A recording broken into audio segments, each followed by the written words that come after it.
EPFO रो बड़ उपहार 2 गुण है मृत्युकालीन फंड्स एणिकी केंद्रीय कर्मचारी परिवार को मिलिब एतिकी टंका। तेबे कौन रही संपूर्ण अपडेट आसतु जाना ता पूर्व भिडियोटी को लाइक और शेयर करी चैनल टी सब्सक्राइब करने अनुरोध। भारत में कार्यरत प्राय प्रत्येक कर्मचारी एक प्रोविडेंट फंड जता पीएफ अकाउंट थाए। यह कर्मचारी भविष्य निधि पांठि संगठन अर्थात ईपीएफओ द्वारा परिचालित करा जाइथाए। एबे ईपीएफओ यार सदस्यों परिवार को एक बड़ आश्वस्ति देछि।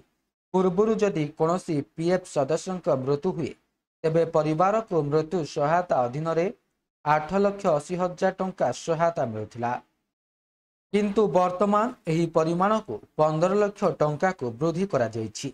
एही नूतन व्यवस्था पूर्व तारीख अर्थात 1 एप्रिल 2025 लागू करा जाइछि।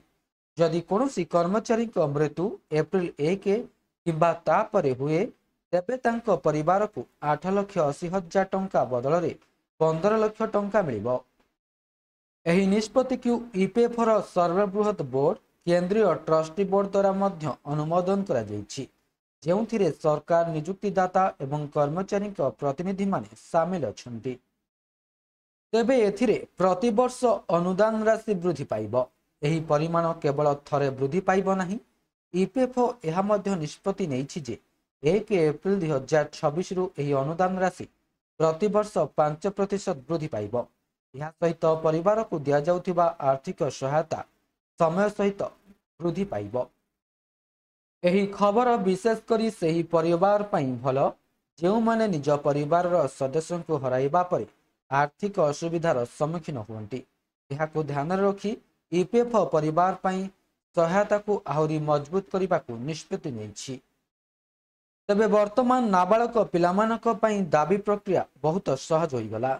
आउ एक गुरुत्वपूर्ण परिवर्तन हेउछि जे एबे जदि कोनोसी पीएफ सदस्यक मृत्यु हुए एवं टंका तांको नाबालक पिलामानक अकाउंट को जाए तेबे अभिभावक प्रमाणपत्र आवश्यकता रहिबो नाही। यह एबे नाबालक पिलामानक पई क्लेम करिबा बहुत सहज करिबो। एथिरे परिवार गुड़िकर आर्थिक सुरक्षा सुदृढ़ हेबो। कर्मचारी मानक परिवार आर्थिक सुरक्षा को सुदृढ़ करिबा पई ईपीएफओ द्वारा एही पदक्षेप निया जाइछि।